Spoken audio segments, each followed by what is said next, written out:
So, Saw X. If you saw my reviews of the other Halloween movies, Halloween Kills and Halloween Ends, you know that I do not like horror movies. Why? Because they suck. Really, that's the reason. Because they suck. This genre is just... The main point of horror movies is to scare people, right? Horror movies don't scare me. So all it is just movies of over-the-top violence and shitty jump scares.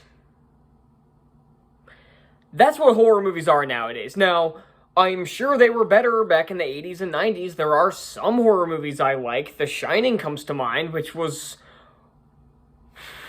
what was it, 1986? Something like... sometime in the 80s. Or no, it was 19... actually, I think it was 1980. But I don't like horror movies. And I'm sure plenty of you know this.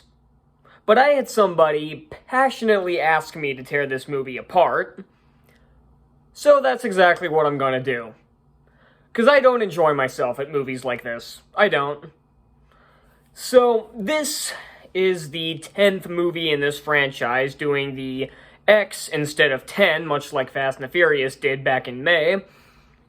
And unlike Fast X, it is not actually the 10th movie chronologically, because it's taking what a lot of other franchises have done, where it's a sequel to the original movie. Because, according to this at least, I've got some, information up behind my camera, because I don't know shit about this franchise, that this takes place in between Saw 1 and 2, apparently. Yay. Now, ever since this is a funny, factoid here, is that there's been 3 movies since the supposed Saw, the final chapter, which were Jigsaw, Spiral, and now this movie. And the weird thing about this is that the movie kind of starts off okay, where the main antagonist it's John something, John Kramer. John Kramer, he essentially is going off... I've got the synopsis behind me as well, because I can do this, kind of organized just a little bit, because there are specific things I want to talk about, and I'm going to forget if I don't have it up. Where he goes and essentially tries to cure his cancer by getting his tumor removed, and after that happens, he kind of tries to turn a new leaf on life. He tries to put his past behind him, and eventually well, not too long into the movie, he finds out that his cancer wasn't actually cured, and that leads him on a revenge quest, essentially.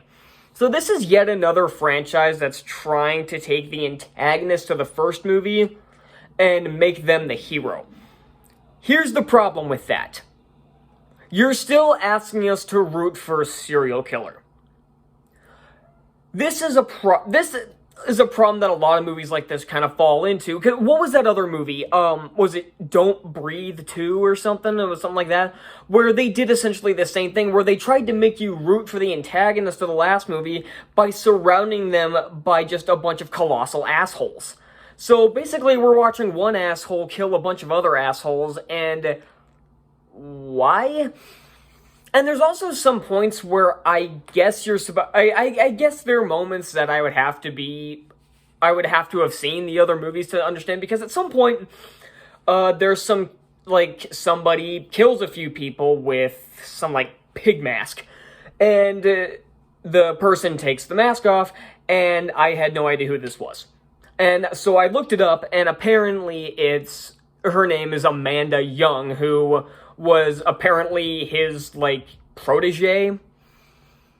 And not only... the fact that this is supposed to take place after the first movie, so she looks, 20 years older than she should, because I did at least, do a little bit of research, so I've seen, like screenshots and like clips for the first movies. So yeah, that's already funny enough. But the but this scene falls into the flash effect, which is what I call this now, where it has pointless flashbacks to stuff we already know. Because what happens here is that after it's revealed who it is, they flash back like 3 minutes later just to show us what we already saw, just with slightly different context. And that's because that's the same thing that the Flash, I was going to say the Flash movie, the Flash TV show did a lot, was that it flashed back to stuff we already know with just reminding us of stuff we already know with a flashback. And it's entirely pointless, and it treats your audience like idiots, because How I Met Your Mother had the same problem. And none of the traps are very interesting. I just didn't find any of these. Like, this thing right here, this doesn't look threatening. This looks silly. This poster, I saw this poster the first time, and I laughed my ass off, because because it's funny. Like, again, horror movies do not scare me, and that's the problem. They're supposed to scare you, but they don't. I don't even know how much I even want to talk about the rest of this movie, because it's just pointless. I don't care about horror movies, because, like I said, and especially with this movie, is that it tries its damnness to make us root for a serial killer by killing a bunch of assholes. And